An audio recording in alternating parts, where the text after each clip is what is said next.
ಸಂಬಂಧಪಟ್ಟಂಥ ನಾಡಿ ಏನೈತಿ ಜ್ಞಾನ ಏನೈತಿ ಅಂಥ ವೈದ್ಯನಿಗೆ ಏನೈತಿ ಇರಬೇಕು. ನಾಡಿ ಜ್ಞಾನ ಇರ್ಬೇಕು ಅವನಿಗೆ. ಆ ಸ್ತ್ರೀ ಯಾವ ಥರ ಏನೈತಿ ಮುಟ್ಟಾಗ್ತಾಳೆ ಅನ್ನೋದು ಸ್ತ್ರೀಗೆ ಏನೈತಿ ಕೇಳಂಗಿಲ್ಲ. ನಾಡಿ ಹಿಡಿದು ಏನೈತಿ ನಾವೇ ಹೇಳಬೇಕು. ನಾಡಿ ಒಳಗೆ ತರ್ಜನಿ ಬೆರಳು, ಮಧ್ಯ ಬೆರಳು, ಅನಾಮಿಕ ಬೆರಳೆಂಬ 3 ಬೆರಳುಗಳು ಅದಾವೆ. ಆ 3 ಬೆರಳುಗಳಿಂದ ಏನೈತಿ ನಾಡಿಯನ್ನು ಪರೀಕ್ಷಿಸಬೇಕು. ಹಸ್ತದ ಹೆಬ್ಬೆರಳಿನ ಕೆಳಗೆ ಒಂದು ಬಟ್ಟಿನಷ್ಟು ಸ್ಥಳ ಬಿಟ್ಟು ಅಲ್ಲಿ ಹಿಡಿದು ನೋಡಿದರೆ ಒಂದು ನರವು ಹಾರುವುದು ಕಂಡು ಬರುವುದು. ಅದಕ್ಕೆ ನಾಡಿ ಎಂಬ ಹೆಸರು. ಅದೇ ಮನುಷ್ಯನ ರೋಗಾದಿಗಳನ್ನು ತಿಳಿಸಿಕೊಡುವುದು. ಸ್ತ್ರೀಯರಲ್ಲಿ ಏನೈತಿ ರಜಸ್ಸೂಲೆ ಅಂತ ಹೇಳಿ ನಾವು ಕರಿತೀವಿ. ಮುಟ್ಟು ಅಂತ ಕರೆಯಂಗಿಲ್ಲ, ಏನೈತಿ MC ಅಂತ ಕರೆಯಂಗಿಲ್ಲ. ಅಚ್ಚ ಕನ್ನಡದೊಳಗೆ 200 ವರ್ಷಗಳ ಹಿಂದೆ ಅದಕ್ಕೆ ರಜದೋಷ ಮತ್ತು ರಜಸ್ಸೂಲೆ ಅಂತ ಕರಿತಿದ್ದೆವು. ಇದರೊಳಗೆ 8 ಥರದ್ದು ಏನೈತಿ ರಜದೋಷಗಳನ್ನದಾವೆ. ವಾತಾಂಜನ ರಜದೋಷ, ಪಿತ್ತಾಂಜನ ರಜದೋಷ, ಕಫಾಂಜನ ರಜದೋಷ, ವಾತಪಿತ್ತ ಕಫ ರಜದೋಷ, ಪಿತ್ತ ಕಫ ರಜದೋಷ, ತ್ರಿದೋಷ ರಜದೋಷ, ಅಲ್ಪ ರಜದೋಷ, ಅಕ್ರಮ ರಜದೋಷ. ಇವು 8 ರಜದೋಷಗಳನ್ನದಾವೆ. ಏನ್ರಿ ಈ 8 ರಜದೋಷಗಳನ್ನು ಒಂದೊಂದೊಂದೊಂದು ಬಿಡಿಸ್ಬೇಕಾದ್ರೆ 2 ಮಿನಿಟ್ ಟೈಮ್ ನನಗೆ ಸಾಲಂಗಿಲ್ಲ. ವಾತಾಂಜನ ರಜದೋಷದಲ್ಲಿ ನಡ ನೋಯುವುದು, ತೊಡಿ ತುಂಬುವುದು, ಇವನಿ ಒಳಗೆ ಚುಚ್ಚದಂಗೆ ಆಗುವುದು, ರಜಸದ ಬಣ್ಣ ಕಪ್ಪಾಗಿರುವುದು, ಅಲ್ಪವಾಗಿರುವುದು. ಊಟ ಬಟ್ಟಿಗೆ ಹೆತ್ತಿದ ಅವಳ ರಜಸ ಬರೀ ನೀರಾಗಿ ತೊಳೆದು ಹೋಗಂಗಿಲ್ಲ, ಕಲಿ ಕುಂದಿರ್ತದ. ಇಂಥ ಸ್ಥಿತಿ ಒಳಗೆ ಆ ಸ್ತ್ರೀ ಏನೈತಿ ನಿರೋಗಿ ಅಲ್ಲ. ಪಿತ್ತದಿಂದನೂ ನಡ ನೋಯ್ತದ, ತೊಡಿ ತುಂಬ್ತದ, ಇವನಿ ಒಳಗೆ ಏನೈತಿ ದಾಹ ಆಗ್ತದ. ಕಪಲ್ದಿಂತೂ ನಡ ನೋಯ್ತದ, ತೊಡಿ ತುಂಬ್ತದ, ಇವನಿ ಒಳಗೆ ಏನೈತಿ ರೋಳಸರದಾಗಿ ಜಿಗಟಾಗಿರ್ತದ, ವಿಶೇಷವಾಗಿ ತುರಿಸ್ತದ.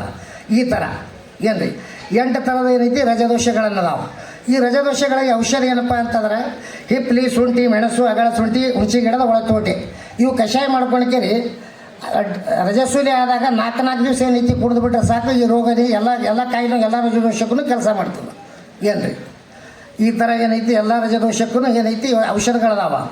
ಸ್ತ್ರೀಗಳಲ್ಲಿ ಹುಟ್ಟುವ ಕುಸುಮ ರೋಗವೇ ಪ್ರಬಲ ಅವಸ್ಥೆ ಹೊಂದಿದಾಗ ಮೂತ್ರ ಅತಿಸಾರವಾಗುವುದಂತ ಬರ್ದಾನ.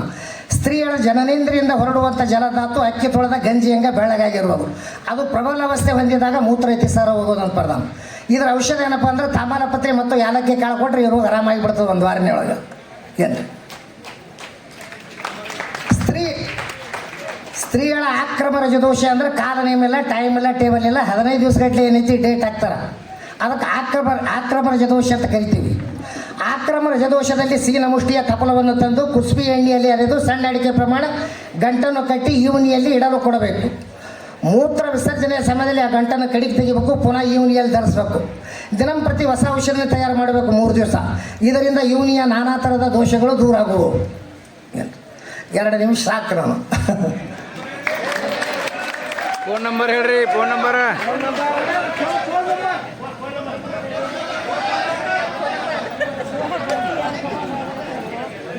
9088450446. ಮೊಹಮ್ಮದ್ ಮಕಾಂದರ್. ಹಾಂ, ಮೊಹಮ್ಮದ್ ಮಕಾಂದರ್. ಊರು ತಾಳಿಕೋಟಿ. ಮುದ್ದೆ ಬೇಡ ಮುಂದಿನ ಸಲ ಹೆಚ್ಚಿನ ಟೈಮ್ ಕೊಡ್ರಿ, ಅವಾಗ ಮಾತಾಡ್ತೀನಿ. ಭೇಟಿ ಹಾಕಾರ ನಿಮ್ಗೆ. ಧನ್ಯವಾದಗಳು. ಎಲ್ಲ ವೈದ್ಯರಿಗೆ ಒಂದು ಸೂಚನೆ. ಜೀವ ವೈದ್ಯ ಮಂಡಳಿ ವತಿಯಿಂದ ತಮ್ಮೆಲ್ಲರಿಗೆ ಒಂದು ಫಾರ್ಮನ್ನು ಒದಗಿಸಿದೆ. ಆ ಫಾರ್ಮನ್ನು ಫಿಲಪ್ ಮಾಡಿ ಹೊರಗಡೆ ಪ್ರಸನ್ನ ಅಂತ ಅವರು ಕೂತ್ಕೊಂಡಿದ್ದಾರೆ. ಅವರಿಗೆ ಆ ಫಾರ್ಮನ್ನು ಫಿಲಪ್ ಮಾಡಿ ಕೊಡಬೇಕು. ಯಾರು ಫಾರ್ಮನ್ನು ತಗೊಂಡಿಲ್ಲ ಆ ಫಾರ್ಮನ್ನು ಪ್ರಸನ್ನ ಅವರು ಇಲ್ಲಿಂದ ಹೊರಗಡೆನೇ ಕೂತ್ಕೊಂಡಿದ್ದಾರೆ. ಬರುವಾಗ ಇಲ್ಲಿ ಹೊರಗಡೆ ಕೂತ್ಕೊಂಡಿದ್ದಾರೆ. ಅವ್ರ ಕಡೆಯಿಂದ ಆ ಫಾರ್ಮನ್ನು ತಗೊಳ್ಬೇಕಾಗಿ ತಮ್ಮಲ್ಲಿ ವಿನಂತಿ. ಇವಾಗ ಮುಂದೆ MK ಪೂಜಾರ್, ಕೊಪ್ಪಳ ಜಿಲ್ಲೆ.